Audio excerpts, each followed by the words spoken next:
Welcome back to our channel. Kembali lagi di channel Aku Bahagia. Jangan lupa yang belum subscribe, ayo subscribe dulu, like dulu. Kita kembali di part 2 ngaji filsafat bareng Pak Supri. Yang belum nonton part 1-nya silahkan nonton dulu. Lalu kembali lagi ke video kali ini. Oke, saya akan buka dengan kalimat bahwa setiap manusia adalah makhluk yang berpikir. Nah, filsafat juga tentang berpikir. Lalu apakah semua manusia yang berpikir adalah manusia yang berfilsafat? Misal saya sedang mikir cara buat kopi, berarti saya sedang berfilsafat. Saya sedang mikir gimana beli mobil baru, saya sedang berfilsafat. Nah, hubungannya dengan logika. Logika itu mengajarkan cara berpikir yang filosofis, yang serius, bebas, kritis, sistematis, dan universal, dan kadang-kadang radikal. Nah, itu penjelasannya seperti apa, Pak? Oke, bismillahirrahmanirrahim. Alhamdulillah, wassalatu wassalamu ala rasulillah wa ala alihi wa sahbihi wa mawalah ma ba'd.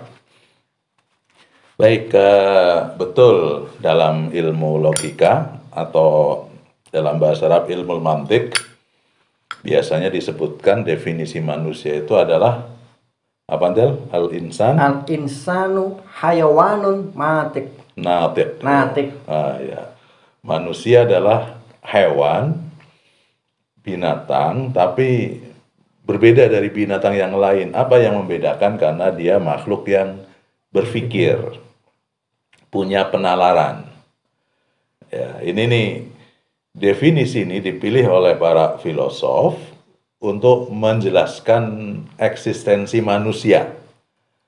Karena kalau dalam hierarki kehidupan, kan begitu, yang bedain kita dari kuda, dari sapi, dari gajah, itu bukan karena kita bisa berlari, bukan karena kita bisa beranak, enggak, tapi karena kita bisa berpikir, bisa merangkai argumentasi. Dan itulah yang menjadikan kita makhluk di semesta ini kemudian bisa berkomunikasi, bisa mentransformasi pengetahuan, kan itu. Ya. Tapi itu klaim kita sebagai manusia. Saya tidak tahu kalau di dunia sapi gimana. Kalau saya bisa paham sapi, saya tahu. Alhamdulillah saya masih manusia. Atau di dunia kambing gitu, nggak tahu lah. Ini klaim kita, tapi sangat beralasan klaimnya. Nah, sekarang gini, manusia makhluk yang berpikir, semuanya punya potensi berpikir, semuanya diberi karunia akal oleh Tuhan, kan itu kan. Pertanyaan berikutnya tadi itu, kalau filsafat itu berpikir, manusia berpikir, kan ketemu titiknya kan. Orang kan bertanya, berarti aku bisa jadi filosof dong kan? Nah, betul. Ya, Faisal juga bisa ya. Model bisa kan itu kan. Semuanya bisa. Secara potensial bisa. Ya, tapi lagi-lagi tadi saya bilang antara potensi dengan aktus, potensial dan aktual kan, aktualnya kan mesti berbeda dari potensinya kan. Kenyataan dan teori kan biasanya gitu.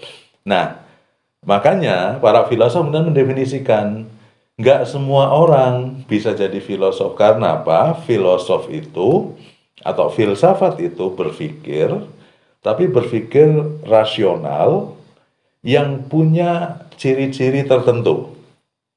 karakteristik tertentu. Jadi yang disampaikan tadi, ente lagi ngapain Mas? Lagi berfilsafat Pak gitu. Tentang apa?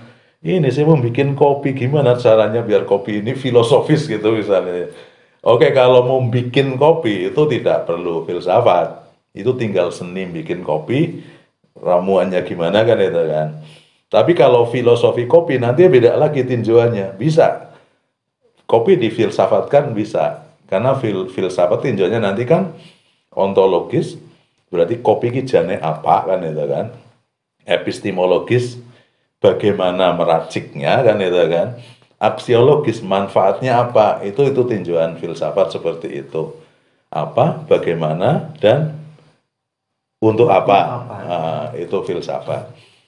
Nah itu, tapi kalau bikin kopi itu nggak perlu filsafat. Sama kayak orang ibu-ibu misalnya, Bu di dapur termenung, lagi ngapain Bu? Ini mau apa, bikin soto, tapi saya berfilsafat tentang soto misalnya. Bikin soto nggak perlu filsafat. Bikin soto yo sudah baca resep, kemudian dicermati, dicoba seperti itu. Tapi kalau sotonya sendiri ada filosofinya kan, kenapa dinamakan soto, isinya apa, nanti manfaatnya apa, pengembangan itu nanti filosofis. Oke deh. Nah, berpikir filosofis ini ada ciri-cirinya. Di samping rasional tentu saja ada kaidah-kaidah yang kita pelajari di logika. Yang pertama itu apa? Berpikirnya bebas. Bebas itu maksudnya apa? Bebas itu tidak dalam tekanan. Ini penting sekali untuk kita, apalagi mahasiswa itu ya. Penting sekali. Iya. Orang bisa berpikir kritis kan karena apa? Karena dia bebas mengkritisi kan itu kan. Kalau dia diintimidasi, dia dalam ancaman, orang nggak bisa. Kemudian kritis nggak bisa, nggak objektif biasanya. Ini berpikir bebas. Kemudian apa? Sistematis, tertata, runtut ya. Lah tertata ini juga penting ini karena apa? Karena kalau tidak tertata nanti kesimpulan yang didapat biasanya keliru ya. Biasanya saya contohkan dengan orang belajar ilmu kalau tidak sistematis, belajar bela diri misalnya. Faisal pernah belajar bela diri? Pernah. Apa? Merpati putih. MP berarti. Sabuk dasar apa? Baru putih aja. Putih ya. Setelah putih nanti? Ada dasar 1, dasar 2, balik 1, balik 2 kalau nggak salah. Warnanya? Ada merahnya nanti. Merah. Misalnya orang sabuk putih. Kalau yang saya tahu karate lah ya. Karate kan sabuk putih, kuning, hijau, biru, ya coklat nanti ada Q12, nanti ada hitam. Kalau anak sabuk putih belajar jurus, misalnya tendangan, ya tendangan kalau sabuk putih kan paling tendangan lurus ke depan. Kalau dalam karate itu maegiri namanya, maegiri tendangan lurus ke depan. Kalau anak sabuk putih belajar tendangan sabuk biru yang mawasigiri yang miring itu, tek nanti sininya bisa jebol itu ya. Itu kalau anak sabuk putih belajar tendangan itu kan kayak kita habis nonton film Jet Li itu. Perasaan bisa ngapa aja, tapi sekali nyoba kita langsung jatuh kecetit kan itu kan. Nah iya, nah kecetitnya urat kaki itu diurut kapan? Nah, yang kecetit ini, gimana bahaya itu kalau nggak sistematis itu. Makanya itu sistematis, kemudian universal, itu pandangannya luas. Melihat sesuatu itu dari berbagai sudut pandang. Ini biasanya dengan legenda orang buta itu yang saya sering cerita itu. Orang buta pegang gajah, masing-masing beda fanatik dengan pengalamannya kan. Yang pegang kaki kan gajah itu ya segini kan, yang pegang buntut gajah itu kecil kan, gajah itu lebar yang pegang telinga. Kalau itu masing-masing kaku, fanatik buta kan itu biasanya universal. Kemudian apalagi rasional, radikal. Radikal ini mengakar, tuntas. Ya bukan radikalisme yang kekerasan itu kan. Ya tuntas itu pokoknya sampai sedalam-dalamnya. Ini ciri khas belajar berpikir filosofis itu. Jadi kalau Anda bisa seperti itu, maka Anda melangkah menjadi filosof. Ya kalau kita ya bukan filosof lah, kita pengkaji filsafat saja sudah insya Allah diberkahi seperti itu. Oke. Itu yang jelimetnya ya. Moga-moga kita nggak kecetit ini ya. Saya takutnya kepelitet juga ini otaknya. Ya, balik lagi karena saya masuknya yang kasta awam mungkin. Kamu ya. sabuk putih ya? Sabuk putih belum bisa dasar jurus macan belum bisa ya? Bisa kayak gini. Masih lempeng-lempeng aja. Lah baliknya ke yang terjadi di masyarakat gitu Pak Supri. Orang yang nggak tahu filosofis, nggak tahu mumetnya filosofi seperti apa, seringnya dikaitkan dengan hal-hal yang mengakar dari dulu lah. Mungkin ini, lebih neneknya ke hal-hal yang gaib, perkelenikan, yang kayak gitu-gitu, mitos-mitos. Karena nggak mau mikir mumetnya, nggak mau sistematis, nggak mau kritis dan lain-lain. Akhirnya larinya apa-apanya ke klinik. Menurut Pak Supri sendiri kaitannya dengan logika seperti gimana? Oke, jadi logika dan filsafat pada umumnya kelahirannya memang gara-gara itu. Jadi dulu Alkisah ya, orang-orang sebelum Sokrates, ada Thales dan teman-teman, ada Pitagoras dulu itu mereka memang prihatin kepada realitas di masyarakat, di mana masyarakat pada saat itu membaca gejala alam, menyikapi banyak hal itu tadi, landasannya tadi mitos. Jadi mitos itu gampangannya gini lah, ada gempa bumi, ceritanya ono naga gitu ya. Naga lewat. Terus laut selatan, kita ngerasain laut selatan nggak apa-apa karena kita nggak di pesisir. Kalau di tempatmu bahaya, saya rodok ngeri kan. Ini kan jauh. Kalau di pesisir biasanya saya rodok membatasi, tapi kalau ini kan sudah kaling-kalingan gunung, bukit dan lain-lain, ya, aman. Dan penguasanya beda kan itu. Laut selatan misalnya ketika ombaknya tinggi katanya nyiblorong lah, nyerok itulah lagi, cemburu lagi kan itu kan. Ini kan mitos-mitos itu. Mitos itu ciri khasnya apa? Ciri khasnya itu sumbernya pasti nggak jelas. Siapa yang pertama kali cerita ini mesti riwayatnya nggak ada. Nggak akan ketemu sumber awalnya. Itu ciri-cirinya. Kemudian ciri yang lain, ya tadi nggak rasional, nggak logis. Ya. Jadi kalau ada mitos, ada dongeng, ada klinik, ya klinik memang tidak harus logis dan memang itu dunia tersendiri ukurannya. Jadi misalnya itu kok cerita nggak logis banget, dia memang nggak logis gitu kan.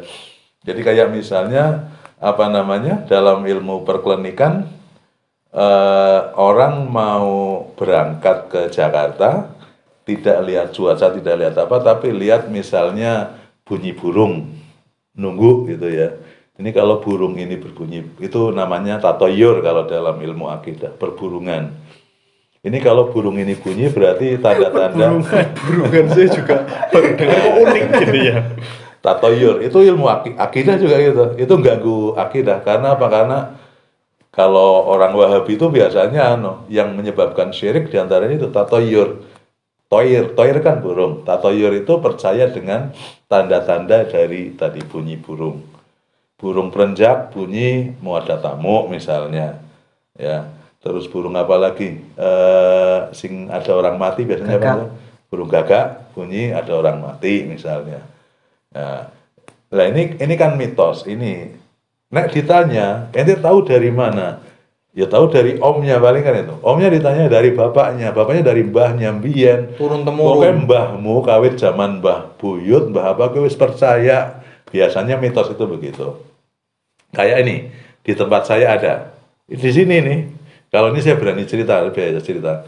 Jadi di kampung saya, moga-moga enak. Enggak ada hantu, enggak begitu. Jadi di kampung saya ini kan ada desa namanya Pesungingan. Separuh ke barat ini enggak boleh nanggap wayang kulit. Sampai sekarang. Saya sering guyonan sama teman-teman, saya nggak percaya. Jadi Alkisah, kalau kita nekat nanggap wayang kulit, itu nanti ada bencana alam. Hujan, angin, apa itu, ceritanya begitu. Jadi saya belum pernah membuktikan. Saya sering guyonan sama teman-teman, aku nggak percaya. Cuman masalahnya gini, nanggap wayang kan mahal. Ya, artinya kita butuh paling nggak 50 juta untuk dalang-dalang yang kelas biasa kan. Saya kira misalnya sekedar membayar ketidakpercayaanku terus aku modal 50 juta untuk nanggap wayang, ngapain kan itu? Aku nggak mau membuktikan, tapi aku nggak percaya kan itu kan. Dan apa? Ini mitos. Kalau ditanya, misalnya dulu almarhum bapak saya, jajannya kepriwe sih Pak ceritanya gemian. Ya kena kakinya ngomongnya kayak gue, paling begitu. Di itu, sini Pak? Iya di sini. Makanya bolehnya angguk. Angguk, ebek, boleh itu. Nah, terus apa jenenge lengger boleh. Tapi kalau wayang, bahkan dulu waktu masih kenceng-kencengnya mitos itu, ada saatnya dulu tahun 80-an. Ente nyetel kaset wayang, lakon-lakon tertentu, lakon barat atau lakon apa, iku langsung hujan angin. Katanya. Kalau yang mitos jalan itu Pak, yang berkuning itu Jangan dibahas. Ini kita bicara yang logis. Oke, jadi riwayatnya memang filsafat muncul itu karena keprihatinan itu. Dan itu menjalar di hampir seluruh lini kehidupan. Jadi orang mau misalnya bisnis, itu yang dihitung bukan prediksi-prediksi ilmiah peluang bisnisnya apa, dia lebih seneng apa? Tanya ke orang tua. Orang tua masih tanda kutip ya, kesepuan, ya, dukun ya. Mbah, aku harus bisnis kepriwe menurut terawangan Rika, biasanya kan begitu. Ini kenapa orang seneng begitu? Karena semua pengennya jalan pintas. Pengen jalan pintas. Ini santri juga dulu ada santri. Nggak tahu santri-santri pondok sekarang nggak tahu ada apa nggak. Dulu teman-teman saya itu banyak pengen cepet hafal materi. Itu ini ditulis, dibakar, Minum. dibikin kopi, diminum. Kadang-kadang spidol ditulis di piring, nanti bikin kopi, diminum. Masuk materinya. Tapi nyatanya apal temenan ya. Apal temenan. Jangan-jangan sering nyoba. ini ramuannya ini. Apal temenan ya. Nah, makanya gini. Karena keprihatinan itu, kemudian para filosof mereka berjuang bagaimana memasukkan virus-virus berpikir rasional ini. Agar apa? Agar ya masuk nasib kita mau diserahkan ke tadi suara burung. Kan nggak enak hati kan kita kan. Kita udah dikasih akal pikiran, dikasih hati yang tajam, dikasih pandangan yang luas. Kenapa sih mau sekedar berangkat mancing aja ketemu ular terus balik lagi karena apes gitu kan ya, ente seperti itu masih ya. Masih sering denger gitu Pak. Lah ya. Nah, jadi jangan sampai nasib pengelolaan kita di semesta ini, nasib kita, perjalanan kita kok digantungkan hanya kepada itu tadi. Kita sudah diberi karunia, kata para filosof begitu. Jadi virus-virus ini yang pengen ditularkan oleh para filosof. Memang capek, iya. Artinya apa? Artinya gini, memang bedanya klinik dengan akal pikiran, dengan nalar. Jadi kalau ente bertanya ke area klinik, jawabannya kan cepat dan jawabannya pasti kan itu. Menurutnya. Iya, pasti kan. Mana ada ente datang ke Mbah Dukun misalnya mau berobat mau apa. Bedanya kalau dokter kan diagnosis. Kalau ini diagnosanya itu dengan apa? Pasti tadi, ente pasti tadi habis lewat di pertigaan itu, jembatan itu ya. Ente pasti tadi nggak ngelakson ya, terus kesambet terus apa kan gitu kan. Nah, itu ciri khasnya begitu. Kepastian yang diberikan kepastian. Kalau dokter kan apa? Kemungkinan. Makanya ente kalau bingung ke psikiater kan diajak mikir kan itu, ke psikolog, ke psikiater ya dua-dua sama lah polanya kan diajak mikir, berpikir tentang dirinya, tentang apa. Tapi ke Mbah Dukun kan nggak capek, dikasih obat langsung kan, dan nyatanya banyak juga yang sembuh. Masalahnya itu. Nah makanya gini, saya bilang bahwa filsafat memang realitas pertama dulu ada kenyataan begitu, dia pengen mengubah pola pikir masyarakat. Agar apa? Oke lah, memberikan ruang kepada perklinikan, tapi tolong jangan banyak-banyak kan itu kan. Jangan semuanya diserahkan ke sana. Ada area-area. Makanya ketika yang menghadapi corona kemarin kan gitu toh. Ya corona ada hal-hal medis yang kita harus taat kan itu kan. Ketika menghadapi petani zaman dulu kalau gagal panen kan gitu toh. Gagal panen yang dipermasalahkan bukan perawatannya, bukan hamanya, bukan apanya, tapi kepada apa? Dewi Srinya, Dewi Padinya, kan itu. Ini pola pikir zaman lampau seperti itu. Jadi itu yang dikembangkan dengan logika, dengan nalar itu. Berarti agak bahaya juga ya Pak. Bahayanya gini, kalau kita berpikir logis, Terus hubungannya dengan Tuhan, nanti kita melogikakan Tuhan itu gimana? Tuhan wujudnya kayak gini, duduk di singgasana kursinya kayak gini kan bahaya lagi Pak. Oke. Itu gimana Pak? Jadi Tuhan ya. Oke, ini memang masuk kategori kalau dalam bahasa akidah keimanan itu apa? Al-ghaib. Bahasa Al-Qur'annya kan alladzina yu'minuna bil ghaibi bil ghaib. Yang ghaib ya. Yang ghaib itu nanti ada paling enggak saya kategorikan dua. Yang ghaib benar-benar ghaib dalam konteks ini adalah ghaibul ghaib lah, katakanlah ini adalah Allah kan, itu kan Allah, zat Allah, zat Allah. Zat Allah itu jadi gini, ada persoalan dengan kata-kata, ini memang kekurangan bahasa ya. Jadi bahasa itu kadang-kadang ketika memakai kata-kata itu kan persepsi, kata-kata itu kan Multitafsir. iya, multitafsir. Ketika bilang zat Allah, lo zat itu kan berarti apa materi kimia itu ya? Iya. Bukan zat itu maksudnya. Zat itu substansi. Substansi Allah. Jadi Allah kan punya zat, punya sifat, punya substansi, punya atribut. Ya, zat Allah. Zat Allah ini memang gaib. Hatta yaumal qiyamah, sampai kapanpun gaib. Dalam arti kita nggak akan bisa namanya menangkap zat Allah dengan indera kita. Karena Allah itu bukan benda, bukan materi. Makanya Allah itu, misalnya kita sering mengatakan Gusti Allah mboten sare misalnya. Iya. Mboten sare kan bukan ungkapan dia nggak tidur. Terus apa? Mboten sare kan ungkapan bahwa Allah itu maha tahu, maha waspada kan, itu kan. Sehingga kalau ada yang mengatakan kalau gitu Tuhan tidur dong. Ya kalau tidur itu sifatnya makhluk. Kalau Tuhan tidur itu sama dengan kita, berarti padahal Tuhan tidak sama dengan laisa kamislihi syai'un. Oke. Nah, karena zat Allah ini bukan benda, bukan materi, dan nggak boleh dibendakan. Makanya kalau ente tadi gambarkan Tuhan ada di mana misalnya, pertanyaan ini sebenarnya salah. Tuhan ada di mana? Karena sesuatu yang ada di mana berarti berada dalam satu ruang, itu pasti materi, pasti benda. Ya, misalnya korek ini ada di atas meja, berarti kan ada di dalam satu ruang. Kemudian apa namanya? Tuhan ada di mana? Tuhan tinggal di mana? Tuhan ini berarti kan ada di satu tempat.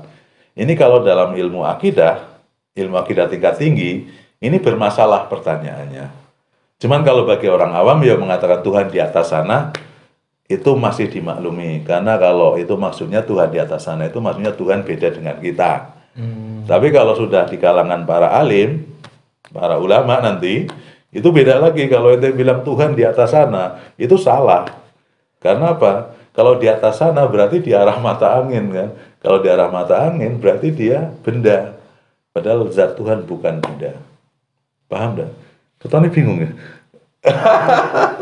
Tambah mumet mungkin ya Mas Monel ya. Nggak, saya pengen masuk gini, maksudnya, bisakah kajian tentang Tuhan, kemudian ilmu logika ini masuk kan gitu kan? Maksudnya gitu. Nah, para filosof mengatakan bahwa akal pikiran kita ini punya kemampuan yang luar biasa. Maka mereka punya, ada mazhab yang mengatakan bahwa akal pikiran ini dengan kreasinya, dengan pengamatannya, dengan penalarannya bisa sampai menemukan, meyakini bahwa Tuhan itu ada. Tuhan ada. Ya ini yang Al-Kindi misalnya menyampaikan buktinya Tuhan ada apa? Buktinya kita ada ini kan karena Tuhan ada.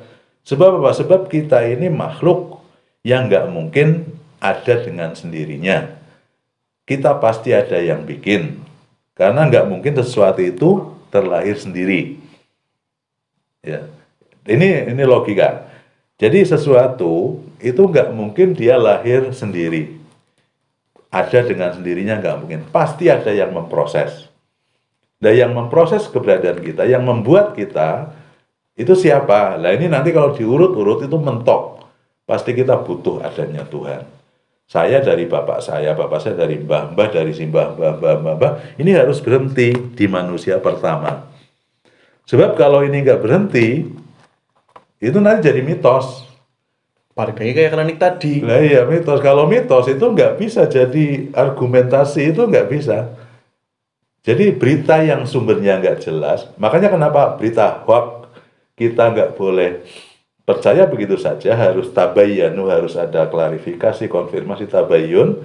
Karena tadi berita yang sumbernya nggak jelas itu nggak bisa jadi dasar pengetahuan kita. Nah, makanya dalam logika juga gitu. Ada manusia pertama. Manusia pertama ini kalau dalam keyakinan kita siapa? Nabi Adam. Adam. Nabi Adam yang menciptakan siapa? Ya Allah. Allah. Langsung Allah menciptakan Nabi Adam kan itu kan. Nah ini nih. Sama diurut nanti bumi misalnya. Bumi ini harus ada penciptanya. Sebab apa? Nggak mungkin bleng tiba-tiba bumi terbentuk sendiri. Karena nggak mungkin benda ini kok lahir sendiri, nggak mungkin. Pasti ada kekuatan lain. Seperti itu. Nah sekarang yang bikin bumi ini siapa? Nah ini seperti yang dibangun logikanya oleh Nabi Ibrahim ketika mencari Tuhan itu. Di Quran kan ada itu. Dia lihat bintang, indah banget kan, hadza rabbi, oh Tuhan saya ini, tapi pagi hari kok hilang. Dia bilang kalau hilang ya nggak mungkin Tuhan saya hilang. Bulan begitu, matahari. Kesimpulannya apa? Tuhan yang ngelola ini semua, yang menciptakan matahari, bintang, bulan, dan ini pasti kekuatan yang luar biasa, itu Allah, seperti itu. Jadi itu tadi ilmu logika, akal pikiran kita bisa menembus sampai ke sana, ya. Nah, ini menimbulkan permasalahan karena ada sebagian umat Islam yang memegangi sebuah hadis yang bunyinya tafakkaru fi khalqillah wala tafakkaru fi dzatillah. Kalian semua berpikirlah tentang makhluk Allah, jangan mikir zat Allah karena nggak akan nyampe kan gitu kan. Nah, ini kan seakan-akan bertentangan dengan ini. Lah kata para filosof, kita bukan mau menemukan atau bukan mencerna zat Allah, tapi kita sebatas akal kita bisa mencapai tadi keyakinan bahwa Allah ini ada. Nah, perkara adanya bagaimana, di mana, lah karena tadi dibatasi bukan benda. Kalau bukan benda nggak bisa ditanyain di mana kan gitu kan, seperti itu. Yang penting bahwa kita beriman Allah itu ada, seperti itu. Berarti pusing saya. Kalau seperti itu berarti kan seolah-olah ada wilayahnya sendiri logika ya Pak. Logika hanya sampai wilayah ini. Selanjutnya adalah wilayahnya Gusti Allah, seperti itu. Ya. Saya sering dengar sebagian ulama ada yang mengharamkan logika. Mungkin apakah berdasarkan seperti itu, bukan wilayah kita dan lain-lain sehingga diharamkan atau bagaimana Pak? Oke, salah satu sebabnya itu karena akal kita terbatas kemampuannya, sehingga nggak usah memaksakan diri lah gitu kan. Tapi ada sebab yang lebih urgen, lebih penting. Jadi ceritanya gini, kalau saya merujuk ke fatwa yang sudah jadi, nanti penjelasannya enak. Gimana Pak? Jadi ada fatwa dari Darul Ifta di Mesir yang kemudian dia memberikan fatwa tentang bagaimana sih hukum mempelajari ilmu mantik atau ilmu logika ini. Jadi diceritakan gini, para ulama itu berbeda pendapat. Ada sebagian seperti Ibnu Shalah, Ibnu Taimiyah dan lainnya, ada beberapa itu yang mengatakan bahwa mempelajari ilmu mantik itu hukumnya haram. Ya, kenapa? Karena ilmu mantik atau ilmu logika yang notabene itu nanti salah satu sub dari filsafat, di sana itu ada satu permasalahan yang itu menjadi menjadi kegelisahan para ulama tadi. Ada persoalan taklihul aql. Taklih, ilah itu kan Tuhan. Taklih itu menuhankan. para filosof itu mereka menuhankan akal. Jadi kan berpikir rasional, pokoknya apa-apa itu ukurannya rasional, logis. Kalau nggak logis, nggak rasional, mereka nggak mau nerima, kan itu. Para filosof kan gitu. Ini dianggap membahayakan eksistensi keberadaan ajaran agama, bertentangan dengan ayat-ayat suci Al-Quran menurut para ulama. Taklid ini, menuhankan akal. Ini salah satu yang membahayakan. Termasuk ketika membahas tentang Tuhan, mereka juga pokoknya memaksakan bagaimana rasio bisa bekerja, membahas tentang akhirat, tentang apa gitu kan. Makanya ada perdebatan sengit antara ketika Imam Ghazali mempersalahkan para filosof muslim yang meyakini bahwa hari kebangkitan nanti itu, para filosof kan mengatakan kebangkitan nanti dari alam barzah, di alam kubur itu hanya rohani saja. Sementara Imam Ghazali melandaskan pada Al-Quran, enggak, kebangkitan itu jasmani dan rohani. Lah ini Imam Ghazali mengatakan para filosof itu salah dan kesalahannya sampai tingkat kafir, itu seperti itu. Nanti Ibnu Rus yang bela nih. Ini kan karena apa? Karena tadi para filosof dengan dasar rasionalismenya mereka membahas tadi itu. Ya enggak mungkin, sulit lah menjelaskan kebangkitan jasmani di alam akhirat nanti karena pertanyaannya banyak dan sulit dijawab, kata para filosof gitu. Karena mereka konsisten kan dengan rasionalismenya. Contohnya apa? Contohnya gini, nanti yang dibangkitkan dari alam barzah itu, dari alam kubur itu nanti jasad kita yang usia berapa coba kan itu. Itu kan membangkitkan kembali. Membangkitkan berarti yang sudah pernah ada kan itu kan. Jasad kita yang umur berapa. Terus ada yang bilang nanti kan kebangkitannya kita umurnya sebaya lah gitu kan. Dan nanti semuanya nggak ada yang cacat, nggak ada yang, kalau nggak cacat berarti yang dulu cacat kan bukan jasad dia dong kan itu, kata para filosof gitu. Ruwet lah, ruwet. Iya, ruwet. Termasuk ini, yang lebih ruwet lagi ini, kata para filosof itu. Karena rasionalisme mereka yang kadang-kadang, saya juga kadang-kadang nggak enak hati kan itu kan. Kayak misalnya mencontohkan gini, sekarang gini, bayangkan aja gitu, ya enteng aja. Kayak misalnya ada orang meninggal, di kampung kan ada kuburan keluarga tuh. Atau kiai-kiai biasanya punya kuburan keluarga ya. Di kuburan keluarga itu kan kadang-kadang ditanami pohon pisang. Ya. Sekarang kalau ada pohon pisang ditanam di atas pekuburan itu, kemudian kan akarnya kan masuk ke tanah itu. Nanti mungkin ada unsur jasad dari mayat yang ada di situ, jenazah yang di situ masuk ke dalam pohon pisang. Masuk ke dalam buah pisang. Buah pisangnya matang, dimakan sama cucunya. Sangat mungkin cucunya ini makan jempolnya Simbah kan itu kan. Bisa jadi. Iya, artinya nanti itu ada, kata para filosof, di akhirat nanti ketika dibangkitkan, Simbahnya kehilangan jempol karena ada di tubuh Faisal misalnya. Makanya mereka udah kebangkitannya bukan nggak jasmani tapi rohani saja, kata mereka. Ini karena contoh bagaimana mereka berpikir rasional yang dipandang oleh Ibnu Salah dan teman-teman ini membahayakan akidah keimanan. Umpetin lah jempolnya, taruh dimakan. Kadang-kadang beralasan juga.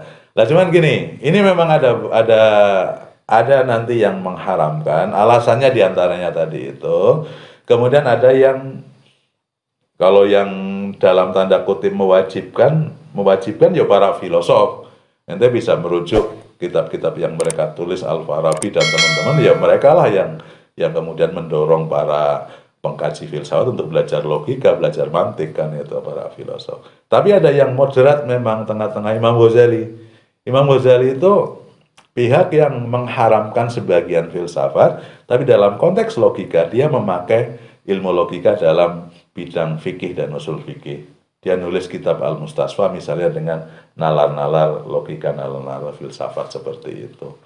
Nah, fatwa yang kemudian dikeluarkan oleh Darul Iftah Mesir ini, mereka mengatakan bahwa sebetulnya kalau dikaji lebih lanjut, pihak-pihak yang mengharamkan itu rata-rata adalah karena apa? Karena ilmu logika ketika digandeng dengan pembahasan tentang ketuhanan.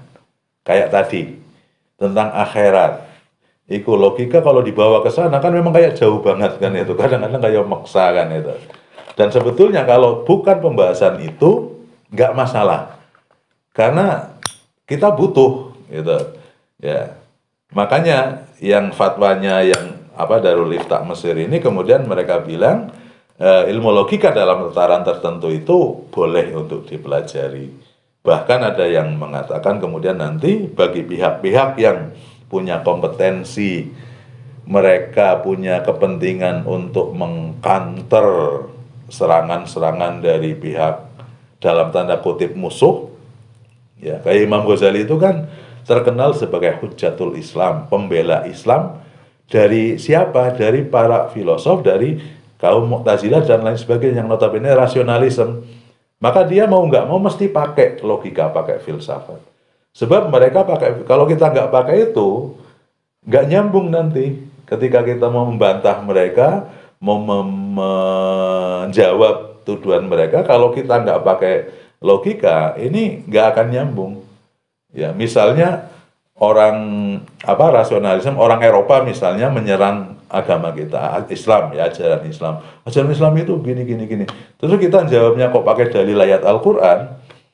Ya, Quran kan khusus buat kita. Kalau bagi orang non-muslim, mau didalili berapa ribu ayat pun mereka, ya kayak kita dengerin Injil kan gitu ya. Ya artinya itu dibutuhkan, itu seperti itu. Nah, kita memang termasuk penganut mazhab yang mengatakan ilmu logika, bahkan filsafat itu kita butuh. Karena apa? Ya, kita memahami ajaran agama itu kita butuh itu. Seperti itu. Gitu. Asik banget ya.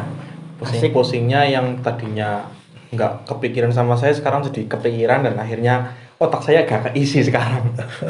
Kalau saya sih yang awalnya pusing sekarang tambah pusing. Kelihatan dari mukanya. Tapi memang pusing ya, kalau dalam bahasanya Nasiruddin At-Tusi itu seorang filosof muslim juga, pusing, bingung itu mesti akan dialami semua orang yang mulai ngaji, mulai berpikir serius. Pasti. Ya. Terlebih nanti kalau ente harus memilih. Kayak tadi misalnya, haram, wajib, boleh kan itu kan. Nek ente baca yang haram, dibaca yang haram dong. Nanti pasti akan kebawa ke sana. Oh ya bener, ini bahaya. Tapi sekali baca yang para filosof itu, ya bener juga ya gitu. Nah, baca yang tengah-tengah, ini kayaknya bagus ini kan itu. Nah, nanti itulah tahayul, itulah bingung. Ya, harus menentukan, pada saatnya harus menentukan pilihan kan, mau kemana. Ya, kalau belum menentukan pilihan, belum bingung biasanya, ya nyantai baik kan. Nah, kalau menentukan pilihan nanti itu tadi, tahayul, kita bingung. Baca ini oke, baca ini bagus, baca ini juga tidak kalah pentingnya. Akhirnya mengikut yang mana? Ya pilih aja. Lanjutkan kajiannya, nanti bingungnya akan hilang. Mantap. Nah, ngajinya berlanjut berarti kan gitu. Berlanjut. Lanjutkan keraguan Anda dalam belajar filsafat. Oke, untuk kesempatan kali ini kita Siap. cukupkan dulu. Cukup dulu. Karena sudah ruwet juga. Kita akan sambung di episode selanjutnya. Oke, terima kasih dari kami. Assalamualaikum warahmatullahi wabarakatuh. Bye-bye.